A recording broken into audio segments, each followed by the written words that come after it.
अंतःगोता Donald Trump चाचा ने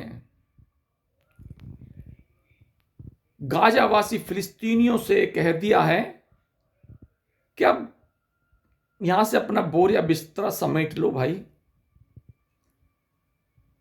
और अब आपको यहां से जाना होगा। इस गाजा की धरती को अब हम ही संभालेंगे। इजराइल ने 23 लाख फिलिस्तीनियों को अल्टीमेटम दे दिया है कि आप दुनिया के जिस कोने में जाना चाहें, जिस मार्ग से, वायु मार्ग से, जल मार्ग से, जिस तरह से भी जाना चाहें, जिस भी देश में जाना चाहें जा सकते हैं। हम छोड़ने के लिए आपको तैयार हैं। ट्रंप चाचा ने कहा है कि दुनिया में बहुत सारे लोग थे, बहुत सारे देश थे जो फिलिस्तीनियों के समर्थन में नारे लगाते थे। उन्हें बहुत मोहब्बत थी फिलिस्तीनियों से।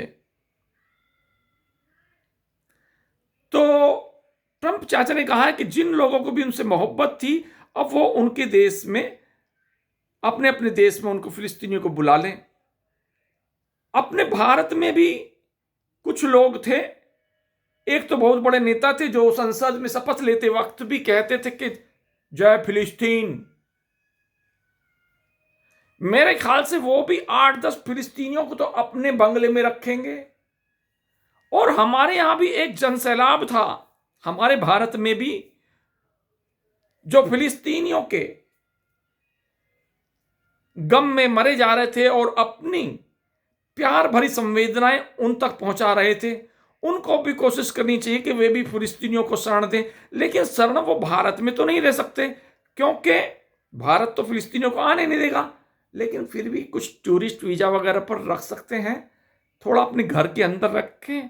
उनके हगने मूतने का प्रोग्राम सब अपने घर में ही रखेंगे, और कम से कम 6-6 महीने ऋण दें, कभी उधर भेज दें, कभी उधर भेज दें, कि फिर दूसरे ले आए, तो फिलिस्तीनियों का कुछ भला हो सकता है। मैं सोचता हूं उन भारतीयों को, और उन भारतीय नेता तो कुछ ज़्यादा रख सकते हैं जो जिंदाबाद वाले हैं, उनको भी फिलिस्तीनियों को अपने घर में बंद दरवाजे में रख सकते हैं। कोई बात नहीं, टूरिस्ट वीजा पर आ जाएं, बंद दरवाजे में रह जाएं, क्या है परेशानी, बाकी सरकार से पता कर लें।